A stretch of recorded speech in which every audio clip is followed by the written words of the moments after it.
اعوذ بالله من الشیطان الرجیم بسم الله الرحمن الرحیم. موږ د لیټرري جنري یا ژانر خبره کوو. هغه لیټرري ژانر څه دي؟ موږ دا وایو چې لیټرري ژانر څه دي؟ هغه د لیټریچر ټایپس یا کیټګریز دي. کیټګریز اف د لیټریچر د هغو قسمونه دي. په دا کې له موږ سره څلور لیټرري ژانرز دي چې په کې ډرامه ده، فیکشنز دی، نان فیکشنز دی او پویټري ده.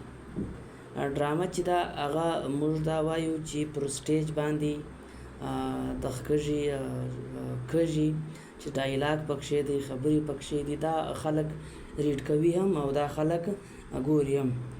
د دې بعد کامیډي دی.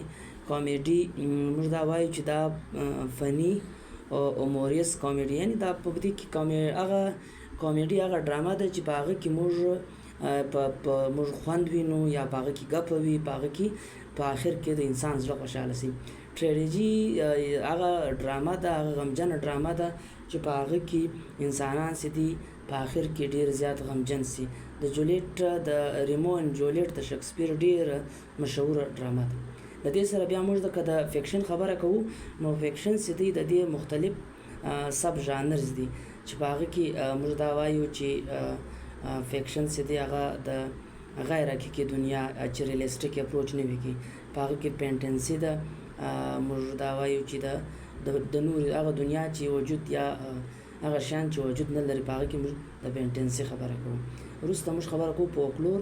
فولکلور هغه شی چې د یو قوم د یو نیشن د کلچر څخه راوځي او په دغه کې خور شي. بیا د فولکلور خپل ډېر زیات قسمونه دي. بل چې د هیسټوریکل دغه د فیکشنز دی چې هغه خلک له ریل سټوري سره تړي خو ریل سټوري نه وي. بیا مایستري دی چې دا داسې یو کہانی وي، یو داسې یو سکالو وي چې هغه د جرم په حواله باندې وي. ریلسټیک دغه داسې دی، فیکشنز داسې دی چې هغه ریل وي، د ریل رنګه وي خو ریل نه وي. رومانس دی، په هغه کې د مینې او د محبت خبرې کېږي. په ساینس کې چې دی چې د جدید دنیا د ټکنالوژي خبره کېږي.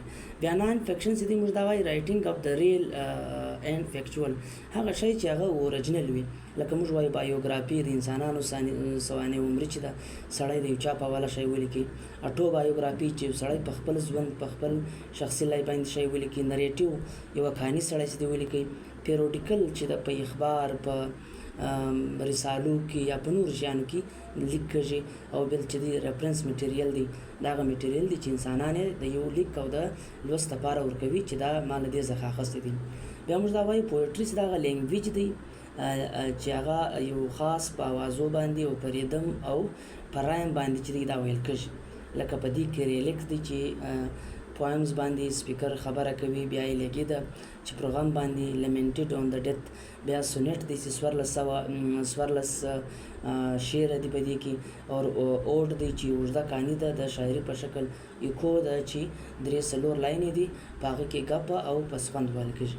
ډېره زیاته مننه. دا موږ د لیټرري ژانر خبره